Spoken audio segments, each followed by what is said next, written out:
جو نوجوان زنا کرتے ہیں انہیں پتہ ہونا چاہیے، حدیث پاک میں آتا ہے کہ جو زنا کرتا ہے اور پھر نہاتا ہے، غسل کرتا ہے، تو اس کے ہر غسل کے قطرے کے، ہر قطرے کے بدلے میں 1 سال کا گناہ اس کے نامہ اعمال میں لکھا جاتا ہے۔ تو جتنے قطرے ہوں گے اتنے سال کا گناہ اس کے نامہ اعمال میں لکھا جائے، اور جتنے قطرے گرتے ہیں زنا کے غسل کے بعد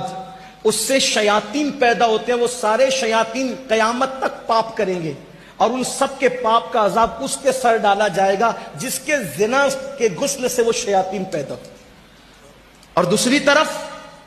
حدیث پاک میں آتا ہے کہ جو نکاح کرتا ہے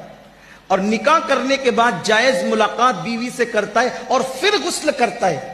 تو ہر قطرے کے بدلے میں 1 سال کی عبادت کا ثواب لکھا جاتا ہے،